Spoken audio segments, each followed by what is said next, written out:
नमस्कार माऊली. चला ज्ञानेश्वरीच्या सहवासात.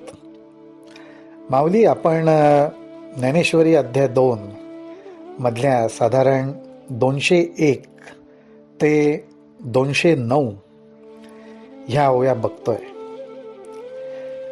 आताच्या ह्या संवादामध्ये लौकिक अर्थाने जर पाहिलं तर श्रीकृष्ण अर्जुनाशी जो संवाद करतायत त्याच्यामध्ये अर्जुनाला ज्या गोष्टींविषयी काळजी आणि भीती वाटते त्याचा उपयोग कौशल्याने श्रीकृष्ण करून घेताना दिसतात. उदाहरणार्थ, नीतिमत्ता, अधर्म, पाप ह्या गोष्टी आपल्याकडनं घडू नयेत.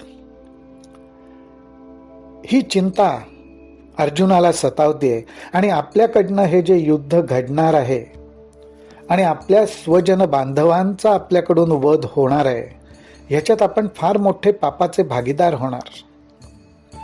पण ही पापाची कल्पना चुकीच्या ठिकाणी तो वापरतोय हे समजावून सांगताना खरं पाप काय असू शकतं, खरा अधर्म काय असू शकतो, खरी अनीतिमत्ता काय असू शकते, हे श्रीकृष्ण काही उदाहरणांनी समजावून सांगण्याचा प्रयत्न करतायत. आणि म्हणूनच ते म्हणतात, म्हणून स्वधर्म हा सांडसील तरी पापा वरपडा होसील, आणि अपयश ते न वचेल कल्पांत बरी.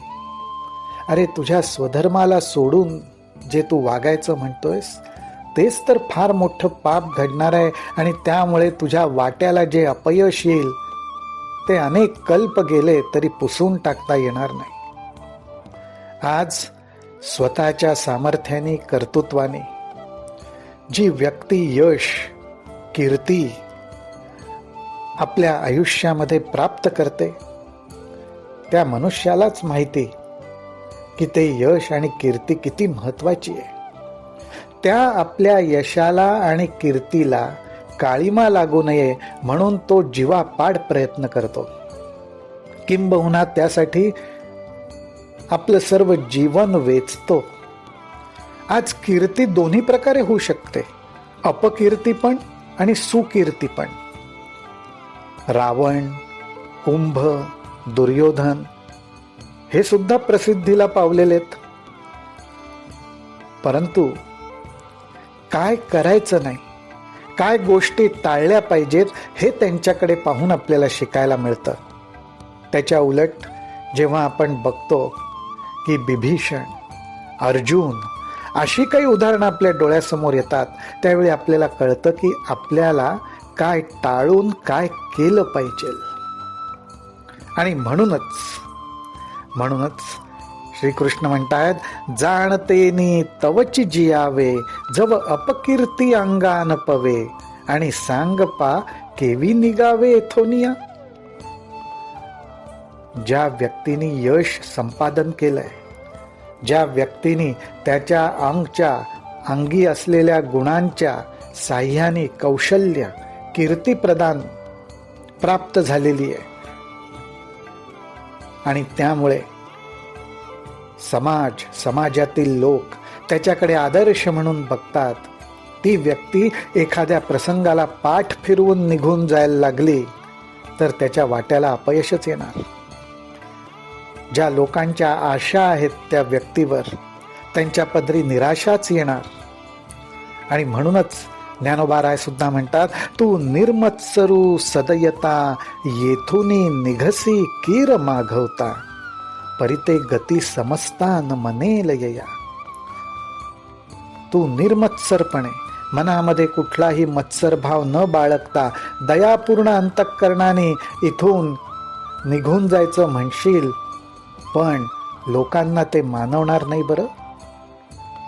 ज्याची कीर्ती आहे, ज्यांनी यश संपादन केलंय, ज्याचा आदर्श लोकांसमोर आहे, त्यांनी पाठ फिरवलेली लोकांना रुचत नाही. आणि इथे तर हे दुष्ट प्रवृत्तीचे लोक अर्जुनाच्या आजूबाजूला आहेत. त्यामुळे श्रीकृष्ण अर्जुनाला सावध करताना म्हणतात, हे चहूकडूनी वेढीतील, बाणवरी घेतील, तेथ पार्था न सुटिजेल कृपाळूपणे, ऐसेनिही प्राण संकटे जरी विपाये पा निघणे घटे, तरी ते जियालेही वोखटे मरणाहुनी. अर्जुना, अरे तू युद्धातून परत फिरशील, पण तू परत फिरत नाहीस तोपर्यंतच ते हे सर्व तुला बाजूनी घेरतील आणि बाणांचा वर्षाव तुझ्यावर करतील.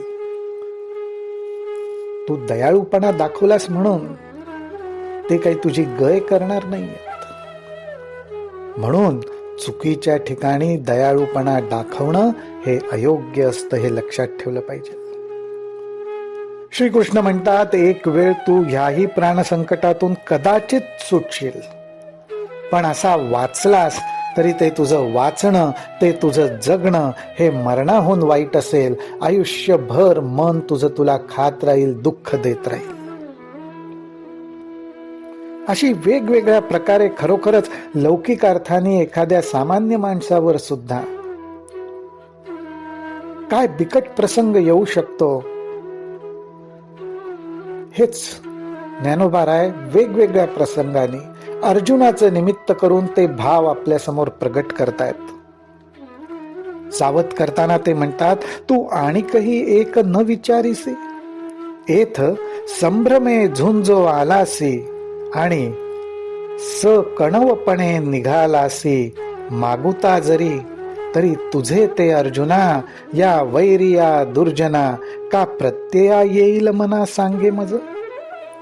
अरे तू विचार कर, ज्या मोठ्या उत्साहाने तू स्वतः युद्ध करायला इथे आलास,